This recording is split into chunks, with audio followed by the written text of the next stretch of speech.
Hello everyone, my name is Dervolschwein and as of the time I'm recording this video, I'm on the 7th map of the new campaign from Horn of the Abyss called Forged in Fire. And since I see many people asking for help in this campaign, I decided to record a video with some tips and tricks regarding the second map.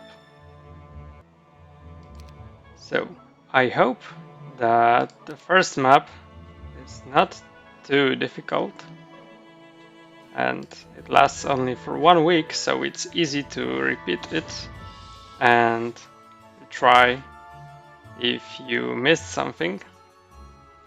But right after the first map is finished, we are starting to delve into the territory where the difficulty level becomes higher and higher. So that's why I think that some tips and tricks can be helpful for some of you. So let's begin. The first thing that can affect the map is, of course, those settings here. I always play on the highest difficulty, and most of my advices will be regarding this difficulty, as lower difficulties have some, some helpful elements that are not available on higher difficulties. We have 3 things that we can choose from, and to be honest, all of them are pretty good. At the first stages, we will be lacking in wood and ore, so this will help us to build our dwellings faster. Additional units, well, they are not that important, as we should be able to get many new units pretty fast, so those additional 10 mechanics will only affect the very beginning of the map. However, if you are not able to defeat the first enemy, then I think that they are also a good choice. And my personal favorite choice is the Spirit of Oppression, even though we have Henrietta, which she has leadership.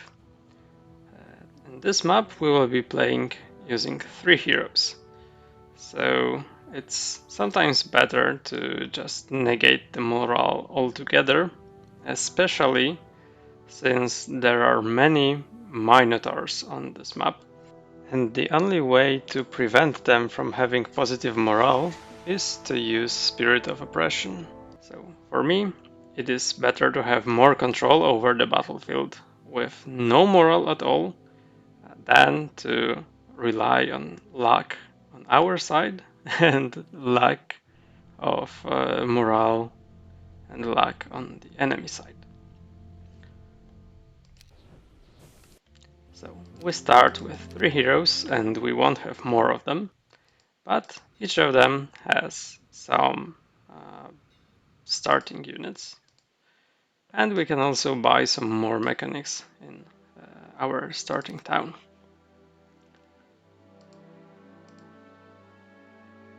Well, I hope that you have archery and tactics from the first map.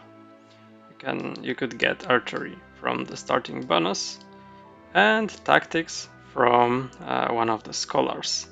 Those 2 abilities are extremely important for Henrietta, as I think that tactics is not available to any other hero. It is blocked on the map, so you cannot learn it by getting a new level. You won't get it offered.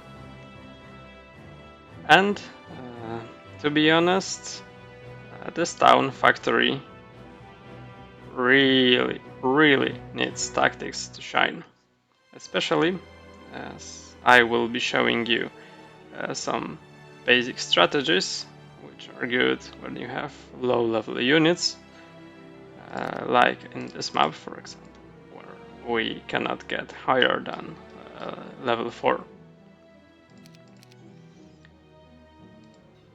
Okay, so this is our starting position, and very soon an enemy will come from this part. So let's think what we can do to defeat this enemy.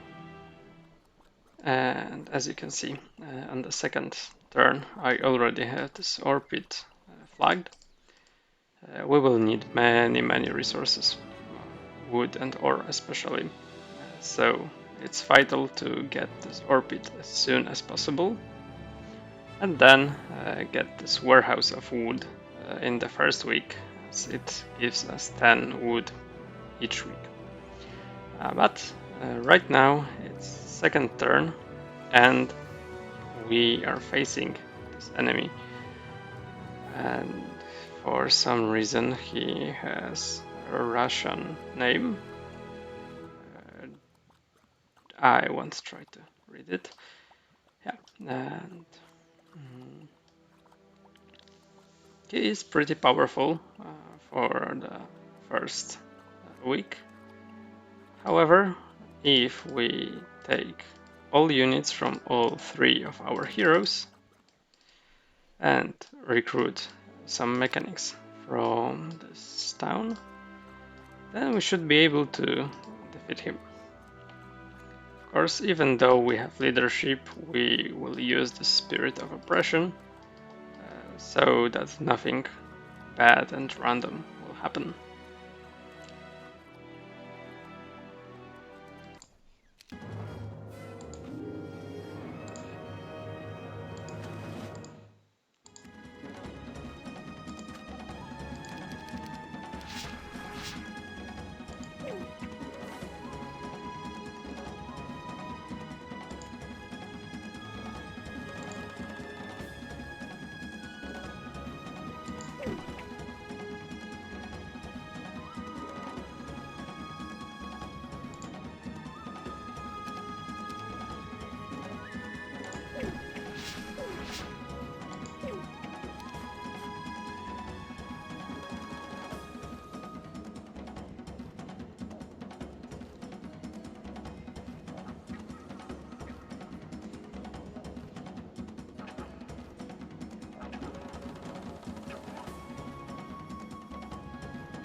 After we defeat this guy, we have some time for collecting resources, building next structures in our town, and our goal should be to build fort, possibly the next building after that, citadel, and as many dwellings as we can.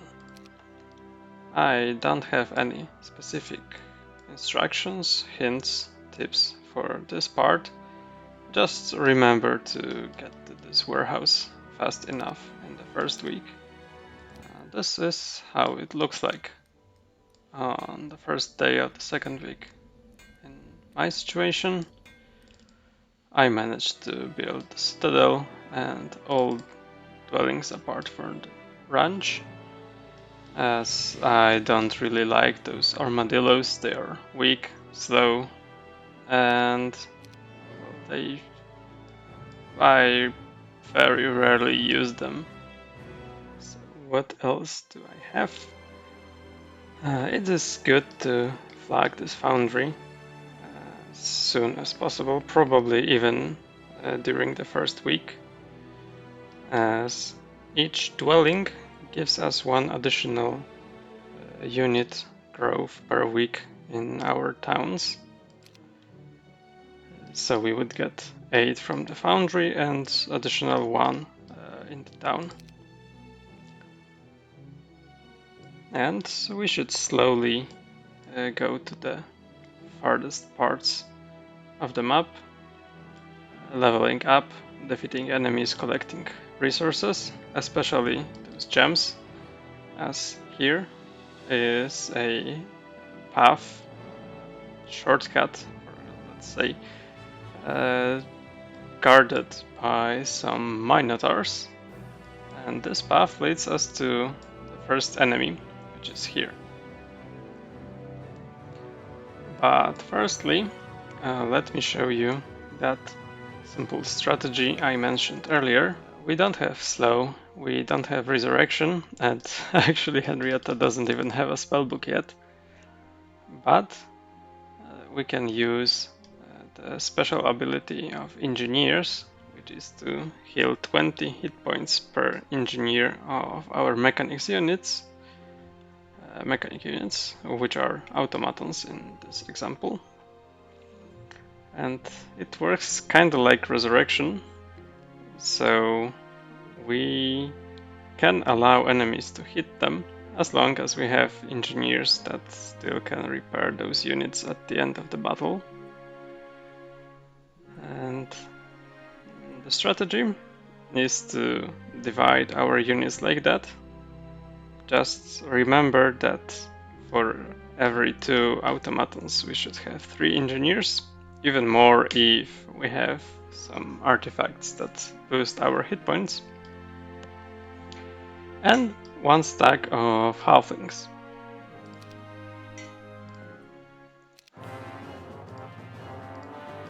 Now we position our units like that, and if we have at least advanced tactics, then we also move our automatons into this position. Right now the enemy can't reach our engineers and halflings, so he will focus on those automatons, and now we can defend with them. Repair them when needed with engineers, and deal damage with our halflings.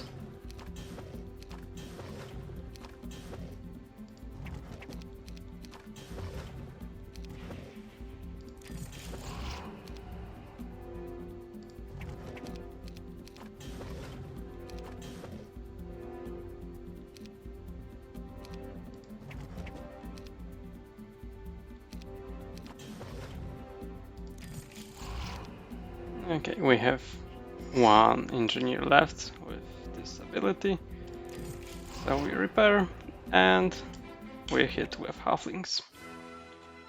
Many of those early game fights can be done using this strategy, and of course the more units we have, the better it works. But yeah, in later weeks, or if you have more money, you can get more units and defeat tougher enemies with this positioning of units.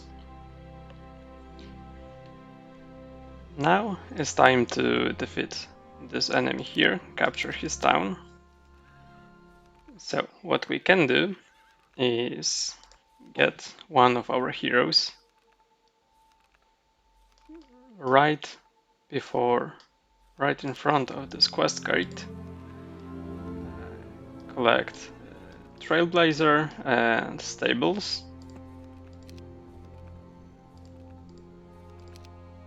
and then such hero should be able to reach the enemy town, before the enemy can react. And now if we press and turn button, you can see that the enemy goes somewhere. He doesn't want to attack us right now because he feels that we are too powerful. In this situation he just recruited more ogres and right now he's feeling stronger. But there is a neat trick that we can use. The garrison and our hero are counted separately. The AI does not know that if we are attacked and we have no hero inside the garrison, our armies will be merged into one. So we can just do like that, leave some army here, probably even like that. And if we press and turn button, the enemy should be encouraged to attack us because he thinks that we have only one automaton, so he can dispose of us easily. Oh, he did not do that. Okay. Let's try this again. Sometimes when our army is too small, or the army in the garrison is too powerful for the enemy, then he might still run away. So the best idea is to just reload when needed and try splitting armies differently between our hero and the garrison. At some point the enemy should attack us as long as our army is not way too powerful for him.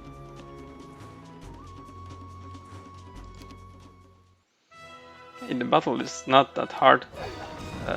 It's best to just stay inside the walls and use our automatons to block or any of those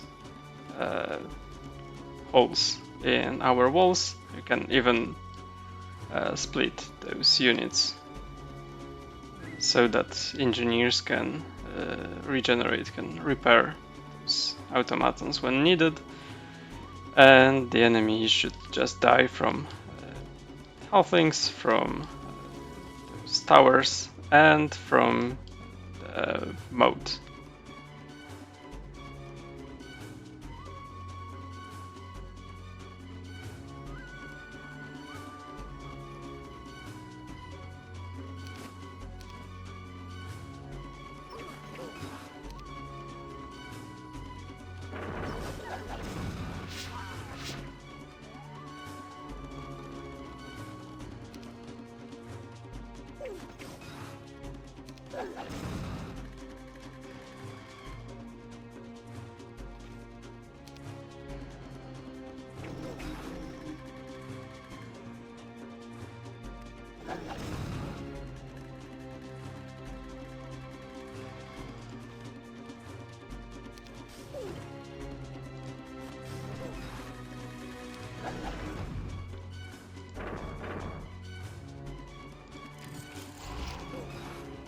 One other thing to remember is that we should not allow the enemy to run away, as there are some artifacts that the enemy has, And I think there are also some quest cards which require us defeating the enemy, not just making him run away.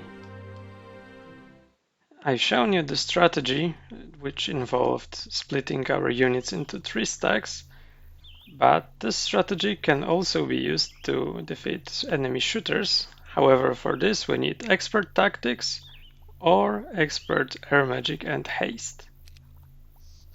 Here we have horde of coursers, and we will be able to defeat them without any losses.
Once we defeat the enemy in this eastern part of the map, our job should be to capture this town. It's really nothing special. You can just use the same strategy as usual.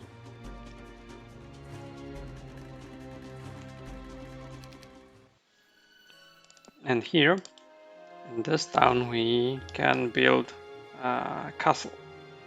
This is very important, as on the 4th day of 2nd week, an enemy, a pretty powerful enemy from this part of the map, will be released, and he will start coming down into these regions. So our job should be to lure him to this town and defeat him while under siege. So, firstly, of course, we should build castle because it gives us 3 arrow towers and more powerful walls. However, to maximize the damage output from the towers, we should build as many buildings as we can, because every last one, I think, at least most buildings, increase the damage of those towers. And also, the best hero for this attack is Henrietta, as she has archery and she should have high attack skill, which should increase the damage from the towers.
As a reward for defeating this hero, we get two very important artifacts. When the second enemy is defeated, you can take your time to explore the map, visit all those dwellings, collect artifacts, and you should definitely visit all structures which give you permanent boosts to statistics with Henrietta and with Frederick. But right now, I want to focus on our heroes and their secondary skills. Firstly, Henrietta, as she will be... this is kind of a spoiler, but she will be important till the very end of this campaign. So we should be careful with the skills that she has. And I would recommend this set of skills. And the last slot should be occupied by earth magic that we will be able to learn from a scholar in the underground. Here is the entrance to this underground. As for the remaining skills, all of them can be accessed easily.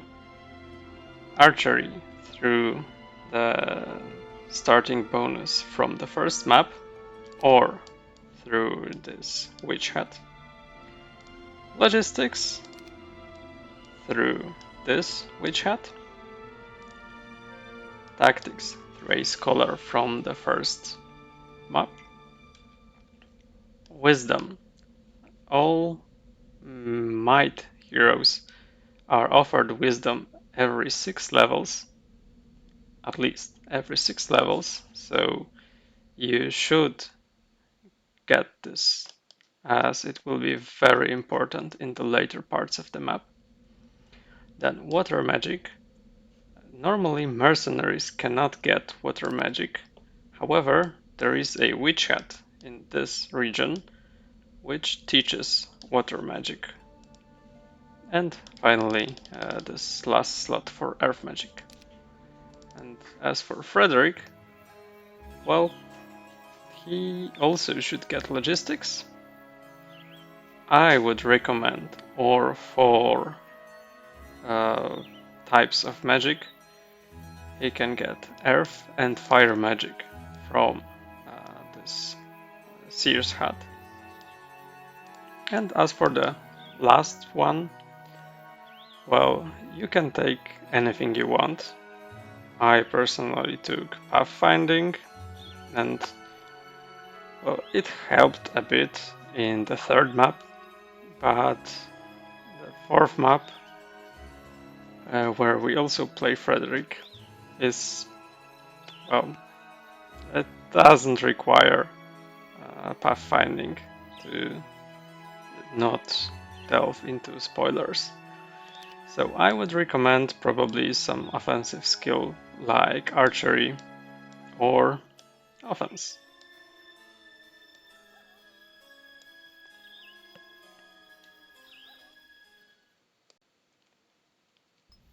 I told you that after defeating this second hero you can relax and take your time. However, there is one thing that I have to mention, and this is actually a very neat map making tricks. The thing is that those enemies, even though they do not have access to their towns or they do not visit those dwellings, they still get additional units. And this is done through placing an event 1 square away from those warehouses, here and here. Each time there is a new week, those heroes will visit those warehouses and come back to those places very close to them. So I cheated a bit to get Vision's spell, just to demonstrate that. Here is Zog's army right now, and this Tergas. And when we press and turn button, they visit those warehouses. And now their army is increased. So do not forget that, and try to collect as many units as possible. Flag all dwellings, because then you should be able to get your armies more powerful quicker. And, well, attack the enemy when you are certain that you will be able to win. There is one Seer's Hat on this map with a very generous reward for its mission. It's located in this part, and we have to collect those 4 artifacts in order to trade them for Golden Bow, which will be very helpful in dealing damage, as our halflings will always deal proper damage. So, those 4 artifacts are located on the surface part of the map. One of them is here. One is in this churchyard. Another one is located here, where you have to defeat the Cerberus. And the final piece is here, behind those leeches. I would recommend to do this mission as soon as possible, as the Golden Bow will be helpful in any encounter. However, it will be extremely important in the final fight against Zog. Well, there is actually another Seer's Hat with a very interesting reward. It is located here, and this is a scroll collector.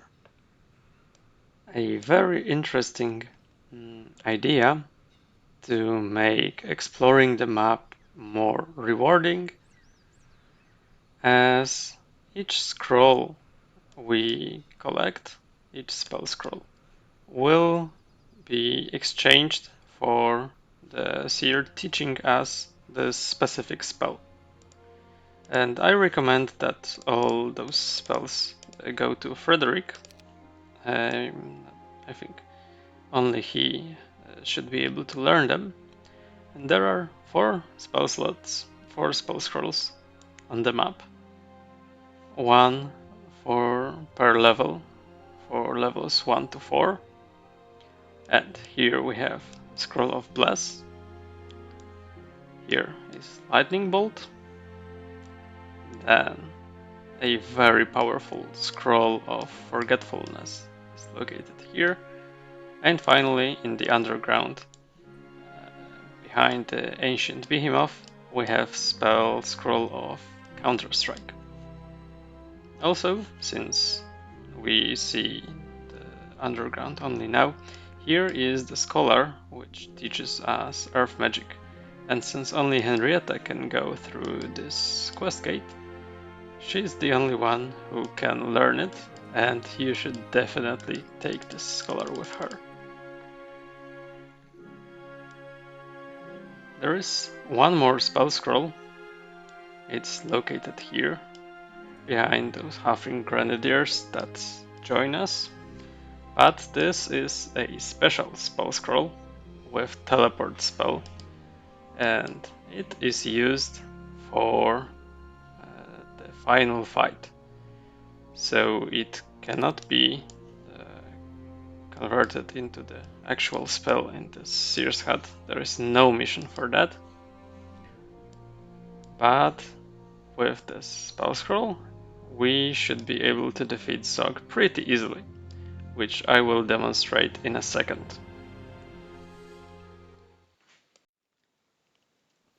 So here we are, right before the final battle against Zog. We get our first event that boosts our movement points.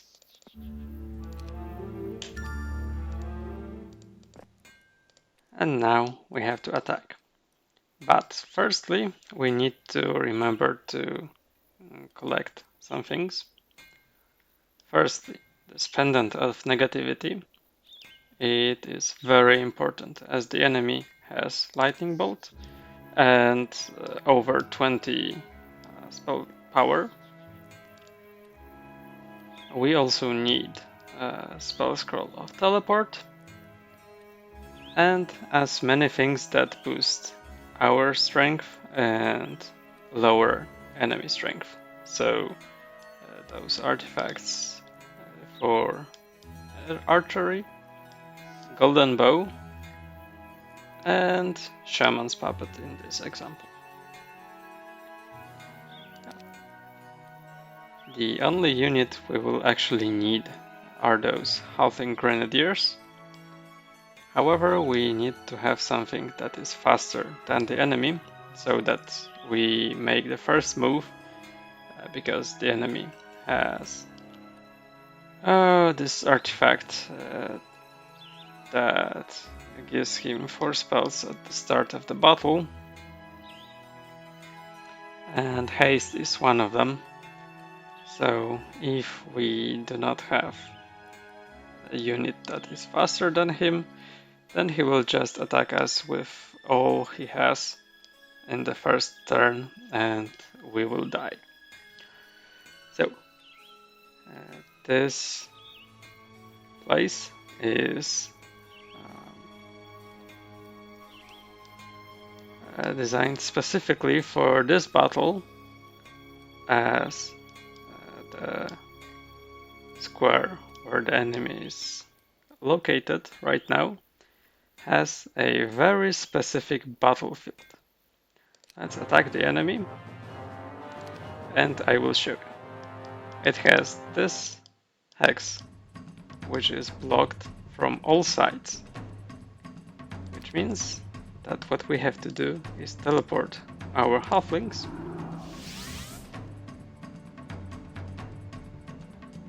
and the enemy won't be able to reach them. And since the enemy has only one stack of units that shoot, and his only offensive spell is Lightning Bolt, this means that if we get rid of those Orc Chieftains, we can just stand here forever, or attack the enemy. And since we have 24 shots, Henrietta has specialty in halflings. She has pretty nice attack skill and archery. This means that we should be able to deal enough damage to the enemy so that he is defeated before our shots are depleted. Yeah, our other units won't survive, so it doesn't really matter.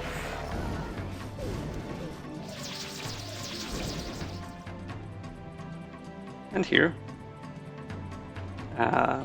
we have golden bow, which is great because now we can shoot the enemy with full damage, but he is located far away from us, over 10 hexes, which means that he deals only half damage.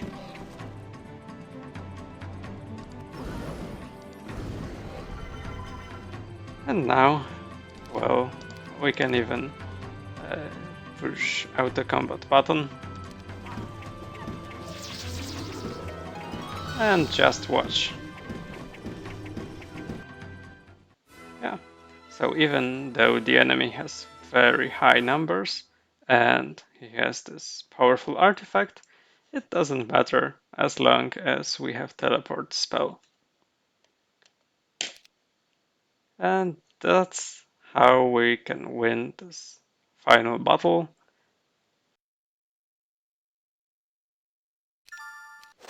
and with it we can win the map because our objective was to defeat Zog.